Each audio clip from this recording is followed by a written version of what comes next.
ചോദ്യം ശ്രീ രാജേഷ് ചെറുപ്പാട്, ഭരണവിരുദ്ധ വികാരം എന്നൊന്ന് ഇല്ല, അങ്ങനെ ഒരു വിമർശനം ഒരിടത്തും ഉയർന്നിട്ടില്ല എന്ന് ശ്രീ എം വി ഗോവിന്ദൻ പറഞ്ഞാൽ ഈ പാർട്ടിയുടെ താഴെത്തട്ടിൽ പ്രവർത്തിക്കുന്ന എത്ര ശതമാനം പ്രവർത്തകർ അത് വിശ്വസിക്കും? അത് ഉത്തരം പറ. അല്ല, ഭരണവിരുദ്ധ വികാരമില്ലെന്ന് പറഞ്ഞാൽ കേരളത്തിൽ 10 വർഷം ഉള്ള പിണറായി ഗവൺമെന്റ് എന്ന് പറയുന്നത് കേരളത്തിന്റെ ചരിത്രത്തിൽ വലിയ മാതൃകയായിട്ടുള്ള എന്നിട്ട് നമുക്ക് എല്ലാവർക്കും അറിയാം, പ്രതിപക്ഷ ഭേദമില്ലാതെ പക്ഷഭേദമില്ലാതെ തന്നെ സമ്മതിക്കുന്ന ഒരു കാര്യമാണ്. കേരളത്തിന്റെ വികസന സൂചികയിലും പിന്നെ വലിയ തരത്തിലുള്ള ക്ഷേമ പ്രവർത്തനങ്ങളിലും ഒക്കെ തന്നെ കേരളം ലോകത്തിന് തന്നെ മാതൃകയായിട്ടുള്ള, ഇന്ത്യയിലെ തന്നെ മികച്ച GDP ഉള്ള, ഇന്ത്യയിൽ തന്നെ മികച്ച ഒരു സംസ്ഥാനം എന്നുള്ള നിലയിൽ വളരെ പലതരങ്ങളിലും അവാർഡ് ചെയ്യപ്പെട്ടിട്ടുള്ള, വളരെ പരിഗണിക്കപ്പെട്ടിട്ടുള്ള, ഇതൊക്കെ എന്ത് പിന്നെ പ്രശംസിക്കപ്പെട്ടിട്ടുള്ള ഒരു സംസ്ഥാനമാണ് യൂണിയൻ ഗവൺമെന്റിലെ കഴിഞ്ഞ 10 വർഷം കൊണ്ടാണെന്ന് ആരാണ് പറയുന്നത്? കഴിഞ്ഞ 10 വർഷം എന്ന് പറഞ്ഞാൽ അതിന്റെ തുടർച്ചയായിട്ട് 10 വർഷത്തിൽ വളരെ വളരെ കൃത്യമായിട്ടുള്ള മൂർത്തമായിട്ടുള്ള പലതരത്തിലുള്ള മുന്നേറ്റങ്ങൾ നമുക്ക് കാണാൻ കഴിഞ്ഞിട്ടുണ്ട്. അത് തുടർച്ചയായിട്ടുള്ള ഈ 10 വർഷത്തിന്റെ ഈ തുടർച്ചകൾ കൊണ്ട് സംഭവിക്കുന്ന ഒരു കാര്യമാണ്. കേൾക്കാൻ നല്ല രസമുണ്ട്.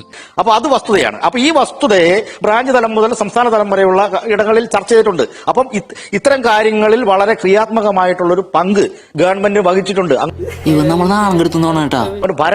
ഭരണത്തോടുള്ള ഒരു വിരുദ്ധ വികാരമല്ല എന്നുള്ളതാണ് പൊതുവിൽ ഉയർന്നു വന്നിട്ടുള്ള ചർച്ച. അല്ല, ഇതിപ്പോ ഇവിടെ കമ്മ്യൂണിസ്റ്റ് പാർട്ടിയുടെ സംസ്ഥാന സെക്രട്ടറിക്ക് ഇപ്പൊ നുണ പറയേണ്ട, പത്രക്കാരോട് നുണ പറയേണ്ട കാര്യമൊന്നുമില്ല. വിദ്യാഭ്യാസമുള്ള ഒരുത്തനും നമ്മളെ പാർട്ടിയിലില്ലേ പറയേണ്ട ഒരു കാര്യമില്ല. ഇപ്പം ഈ പിന്നെ 2 MLA-മാര് തളിപ്പറമ്പിലും പിന്നെ പയ്യന്നൂർ MLA-മാര് ഇരുന്ന് പറഞ്ഞത് നമ്മൾ കേട്ടതാണല്ലോ. അപ്പൊ ഇവർക്ക് എന്താണ് ഇതിൽ കാര്യം? ഇവർക്ക് ഒരു കാര്യമില്ല ഇതിന്റെ അകത്ത്, മനസ്സിലായില്ലേ? ഇവരിതിന്റെ അകത്ത് നിന്ന് ഉപേക്ഷിക്കപ്പെട്ടു പോയ ആളുകളാണ്. ഇവരെന്തിനാണ് കമ്മ്യൂണിസ്റ്റ് പാർട്ടിയെ നന്നാക്കാൻ വേണ്ടി? കമ്മ്യൂണിസ്റ്റ് പാർട്ടിയെ നന്നാക്കാൻ വേണ്ടിയാണോ ഇവര് UDF-ന്റെ ഭാഗമായിട്ട് നിന്ന് ഇവിടെ ജയിച്ചത്? അല്ലല്ലോ. ഇതൊക്കെ വളരെ കൃത്യമല്ലേ? വെള്ളാപ്പള്ളി നടേശന്റെ വർഗീയ പ്രസ്താവനകളെ, സമൂഹത്തിൽ അങ്ങേയറ്റം ഭിന്നിപ്പുണ്ടാക്കാവുന്ന പ്രസ്താവനകളെ ആ ഘട്ടത്തിൽ CPM തിരുത്താതിരുന്നത് എന്തുകൊണ്ടാണ് എന്ന് ഈ അവലോകന റിപ്പോർട്ടിൽ പറയുമോ? അതിന്റെ കാരണം എന്താണ്? അതിലേക്ക് വരുന്നതിന് മുമ്പ് അത് കൃത്യമായിട്ട് അതിനുള്ള മറുപടി ഗോവിന്ദമാഷ് പത്രസമ്മേളനത്തിൽ ശ്രദ്ധിച്ചാൽ അത് മനസ്സിലാവും, പറഞ്ഞിട്ടുണ്ട്. അതിലേക്ക് വരുന്ന മുമ്പ് നമ്മളിപ്പോ ഈ പത്രസമ്മേളനത്തിൽ MB ഗോവിന്ദമാഷ് പറഞ്ഞ കാര്യങ്ങൾ വെച്ചുകൊണ്ടാണ് നമ്മൾ ഈ ചർച്ച ചെയ്യുന്നത്.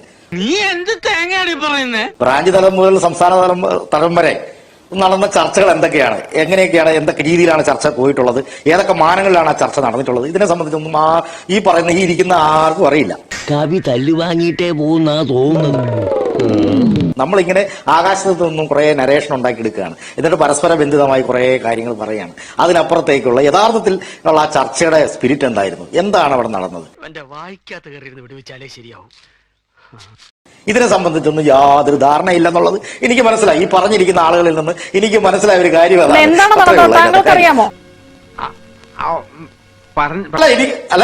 എന്താ നടന്നതെന്നുള്ളത് എനിക്കറിയണമെങ്കിൽ ഞാൻ പ്രവർത്തിക്കുന്ന ഘടകങ്ങളിലുള്ള കാര്യം പാർട്ടിക്കകത്ത് പറയേണ്ട കാര്യങ്ങളാണത്. മനസ്സിലായില്ലേ? അതിവിടെ ഒരു ചാനൽ മുറിയിൽ ഇരുന്ന് പറയേണ്ട കാര്യമല്ല. അത് പറയേണ്ടടുത്ത് ഇടങ്ങളിൽ ഞാൻ പറഞ്ഞോളാം. അത് അവിടെ നിൽക്കട്ടെ. ഭയങ്കരം തന്നെ. ഞാൻ പറഞ്ഞ ഈ ചർച്ചയുടെ പൊതു അവസ്ഥയാണ് ഞാൻ പറയുന്നത്. അതായത് താങ്കൾ പറയുന്നത് ഞാൻ മനസ്സിലാക്കുന്നത് താഴെത്തട്ടിൽ മുഖ്യമന്ത്രിയുടെ ശൈലിയെക്കുറിച്ചോ ഈ വെള്ളാപ്പള്ളി നടേശനോടുള്ള സമീപനത്തെക്കുറിച്ചോ ശബരിമല സ്വർണ്ണക്കൊള്ളയിലെടുത്ത സമീപനത്തെക്കുറിച്ചോ ഒന്നും ഒരു വിമർശനവും ഉണ്ടായില്ല എന്നാണോ, അതോ വിമർശനങ്ങൾ ഉണ്ടായി എന്നാണ്? എന്റെ പൊന്നുവായി എന്നെ കുഴപ്പിക്കരുത്. വിമർശനങ്ങൾ പല ഘട്ടങ്ങളിൽ ഞാൻ പറഞ്ഞില്ല, അതിന്റെ പല രീതിയിൽ പല മാനങ്ങളിൽ ഉണ്ടാകട്ടെ. മനസ്സിലായില്ലേ? പറയേണ്ട കാര്യങ്ങളാണ് പറഞ്ഞിട്ടുള്ളത്. അപ്പൊ ഞാൻ ചർച്ച ഇതുകൊണ്ട് അവസാനിക്കുന്നില്ലല്ലോ. പുതുവഴികൾ എന്ന് പറയുന്ന പിന്നെ പാർട്ടി അനുഭാവികൾക്കും പൊതുജനങ്ങൾക്കും എല്ലാ മനുഷ്യർക്കും, പാർട്ടിയെ സ്നേഹിക്കുന്ന എല്ലാ മനുഷ്യർക്കും, ജനാധിപത്യവാദികളായിട്ടുള്ള മതപേക്ഷത്തിൽ വിശ്വസിക്കുന്ന എല്ലാ മനുഷ്യർക്കും പുതുവഴികൾ എന്ന് പറഞ്ഞിട്ട് നിർദ്ദേശങ്ങൾ സമർപ്പിക്കാനുള്ള ഒരു വെബ്സൈറ്റും ഒരു വാട്സപ്പ് നമ്പർ അടക്കമുള്ള ഒരു കാര്യം മുന്നോട്ട് വെച്ചിട്ടുണ്ട്. അപ്പൊ ആ ചർച്ച തുടരുകയാണ്, ചർച്ച അവസാനിക്കുന്നില്ല. അതാണ് കേരളത്തിൽ വളരെ ഉത്തരവാദിത്വം. ശ്രീ രാജേഷ് ചെറുപ്പാടി, വാട്സപ്പിന്റെ ഒക്കെ ആവശ്യമുണ്ടായിരുന്നു. കേരളത്തിലെ മനുഷ്യരുടെ ഇറങ്ങി നടന്നാൽ ആർക്കും അറിയാൻ പറ്റുന്ന വിമർശനങ്ങളായിരുന്നല്ലോ ഉണ്ടായിരുന്നത്. അതെന്തുകൊണ്ടാണ് പാർട്ടിക്ക് കേൾക്കാൻ പറ്റാത്തത്? ഇതൊരു നടക്ക് പോണ മാതിരില്ല. അല്ല, നിങ്ങൾ എന്താ പറയുന്നത്? കമ്മ്യൂണിസ്റ്റ് പാർട്ടി എന്ന് പറയുന്ന മനുഷ്യരുടെ ഇടയിൽ പ്രവർത്തിക്കാത്ത പാർട്ടിയാണെന്നാണോ നിങ്ങൾ പറഞ്ഞു വരുന്നത്? എന്താ നിങ്ങൾ പറഞ്ഞു വരുന്നത്? എന്താണ് കമ്മ്യൂണിസ്റ്റ് പാർട്ടി എന്ന് പറയുന്നത്? അതിന് ദീർഘകാലത്തെ ചരിത്രം പരിശോധിച്ചാൽ തന്നെ അറിയാലോ. നീ എവിടേക്ക് നുഴഞ്ഞു കയറണേ? എന്താണ് എന്തായിരുന്നു പൊതുജനങ്ങളുടെ ഇടയിൽ ഉണ്ടായിരുന്ന വിമർശനം എന്ന് മനസ്സിലാക്കാൻ ഇനി ഒരു വാട്സ്ആപ്പ് ഗ്രൂപ്പ് ഉണ്ടാക്കണോ? ഇത്രയും കാലം ഈ സംസ്ഥാനം ഭരിച്ച ഒരു പാർട്ടിക്ക് എവിടെ ഇതൊരു നടക്ക് പോണ ലക്ഷണില്ല. പിണറായി വിജയന്റെ ശൈലിക്കെതിരെ കേരളത്തിൽ ഉയർന്നിരുന്ന വിമർശനങ്ങളെ കുറിച്ച് അറിയാൻ ഇനി ഒരു വാട്സ്ആപ്പ് ഗ്രൂപ്പ് ഉണ്ടാക്കണോ ശ്രീ രാജേഷ് ചിറപ്പാട്? അതെന്നാന്നറിയോ? അത് വളരെ നല്ലൊരു ചോദ്യമാണ്. എന്നാന്നറിയോ, നമ്മൾ പുതിയ തരത്തിലുള്ള കമ്മ്യൂണിക്കേഷൻ സാധ്യതകളെ കൂടി ഉപയോഗിക്കുന്നു വളരെ എളുപ്പത്തിൽ. അതാണ് എളുപ്പത്തിൽ. ആണോ? ഭയങ്കര. അതിന്റെ സാങ്കേതിക വിദ്യകൾ ഉപയോഗിക്കുന്നത് എന്തുകൊണ്ടാണ്? നമ്മൾ എളുപ്പത്തിൽ അത് പ്രാപ്യമാക്കുന്നതിന് വേണ്ടിയാണ്. എളുപ്പത്തിൽ പ്രാപ്യമാക്കി കഴിഞ്ഞാൽ എളുപ്പത്തിൽ അത് പരിഹരിക്കാൻ കഴിയും. അത്രേ ഉള്ളൂ. അത്ര സിമ്പിൾ ആയ ഒരു കാര്യമാണ് കേട്ടോ. അത് എന്തോന്നാടോ ഇത്? എവിടെ നിന്ന് കിട്ടിയോടോ ഈ ഉണ്ടാക്കണേ? കോൺഗ്രസ് പിന്നെ എങ്ങനെയാണ് ഈ കേരളത്തിലെ ഇലക്ഷനെ നേരിട്ടെന്നുള്ള എല്ലാ മനുഷ്യർക്കും അറിയാവുന്ന കാര്യമല്ലേ ഇത്? അപ്പൊ 3 MLA-മാര് ജയിച്ചതിന് ശേഷം അതിനെ സംബന്ധിച്ച് ബഹുമാനപ്പെട്ട മുഖ്യമന്ത്രി വി ഡി സതീശൻ പറഞ്ഞു, അത് ഒരു സാധാരണ ഒരു നോർമലൈസ് ചെയ്യാണ്. അതിനെ ഒരു നോർമലൈസ് ചെയ്യാണ്. അങ്ങനെ നോർമലൈസ് ചെയ്യാണ്. ഇങ്ങനെ നോർമലൈസ് ചെയ്തുകൊണ്ടാണോ കാര്യങ്ങളെ സമീപിക്കേണ്ടത്? നോർമലൈസ് ചെയ്തിട്ടുണ്ട്. ആളും വളരെ സീരിയസ് ആയിട്ടൊരു കാര്യമല്ലേ ഇത്? ഇടതുപക്ഷത്തെ സംബന്ധിച്ചിടത്തോളം വളരെ പ്രധാനപ്പെട്ട ഒരു കാര്യമാണ്. എന്തുകൊണ്ടാണ് വോട്ട് കുറഞ്ഞു പോയതെന്നും ഇവനെന്ത് വിവരക്കാരാ ചോദിക്കുന്നത്? എന്തുകൊണ്ടാണ് BJP-ക്ക് ഇവിടെ വോട്ട് ഷെയർ BJP വർദ്ധിപ്പിച്ചിട്ടില്ല? BJP 3 ഇടങ്ങളിൽ കോൺഗ്രസിന് ആശങ്കപ്പെടേണ്ടതിനേക്കാൾ നിങ്ങളല്ലേ ആശങ്കപ്പെടേണ്ടത്? കാരണം നിങ്ങളുടെ 3 സീറ്റല്ലേ പോയത് BJP ജയിച്ചത്. അതൊന്നും എനിക്കറിയാൻ മേല. ഇങ്ങനെ എന്തെങ്കിലുമൊക്കെ പറയുമ്പോഴേ എന്റെ മനസ്സിനൊരു സന്തോഷം ഉണ്ടാവുള്ളൂ. അല്ല അതാ പറഞ്ഞത്, നമ്മൾ ഇതിന്റെ 2ാം സ്ഥാനത്ത് വന്നിട്ടുണ്ട്. 2ാം സ്ഥാനത്ത് വന്നിട്ടുണ്ട്. നല്ല ഭൂരിപക്ഷത്തോടു കൂടി 2ാം സ്ഥാനത്ത് വന്നിട്ടുണ്ട്. അപ്പം ഇതിനകത്ത് അത്രക്കുള്ള ബുദ്ധിയൊന്നും അതിനില്ലല്ലോ. വോട്ട് കോൺഗ്രസിന് പിടിക്കാൻ കഴിഞ്ഞിട്ടില്ലല്ലോ. അത് കഴിഞ്ഞിട്ടില്ല. കോൺഗ്രസിന് സീറ്റ് പിടിക്കാൻ കഴിഞ്ഞിട്ടില്ലല്ലോ. നിങ്ങളോട് എനിക്കൊരു ദേഷ്യമില്ല.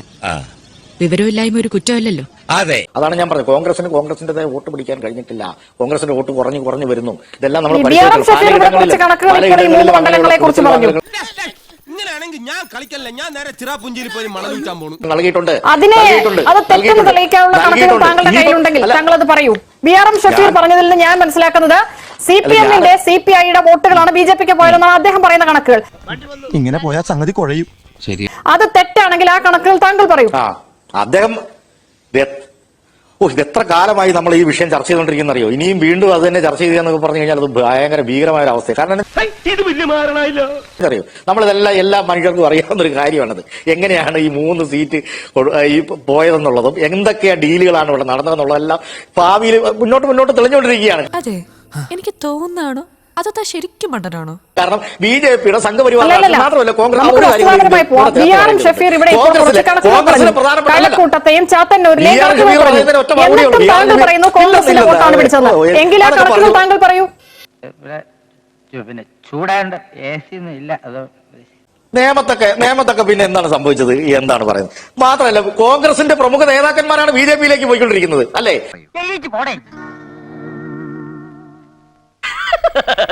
തൽക്കാലം ഇത്രയും മതി. വരട്ടെ.